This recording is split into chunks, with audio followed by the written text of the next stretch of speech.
There are currently 61 million American women in their childbearing years ranging from the age of 15 to 44.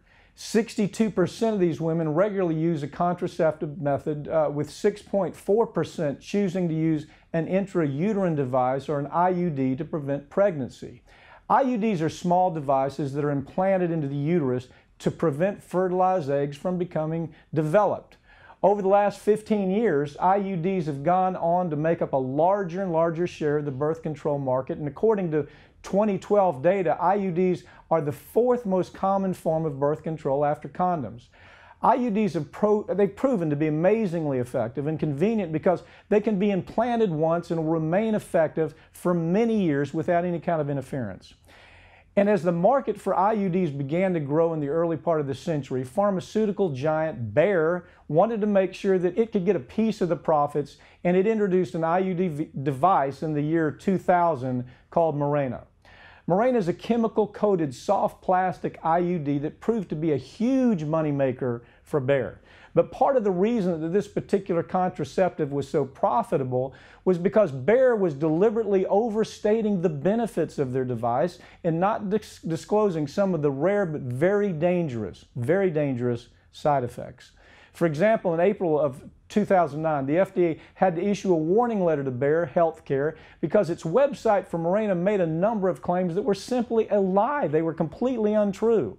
Bayer was so busy making claims that the IUD was a perfect solution for busy moms and it was going to increase the women's sex lives while making them look and feel great, that it forgot to mention the device is recommended for women who have had at least one child already. The company also declined to state that the Mirena IUD increases the risk of ectopic pregnancies when a fertilized egg attaches to an area other than the uterus.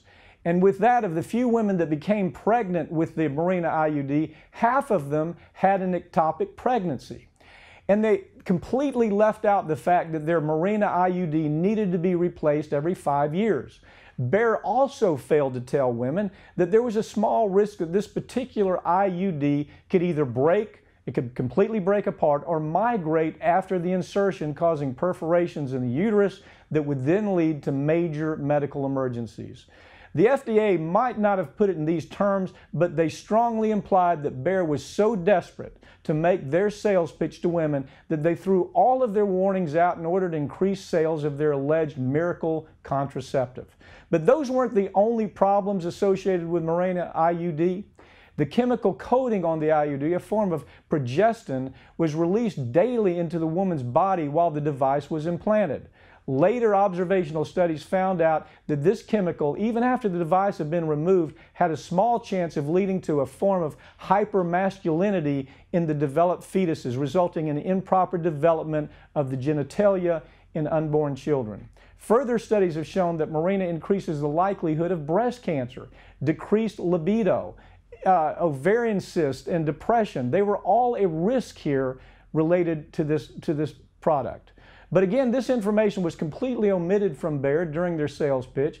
They saw that the IUD market was growing rapidly, and they wanted to make sure that Mirena was the name brand that women told their doctors they wanted. They wanted women to go to the doctor after seeing the advertisement demanding this product.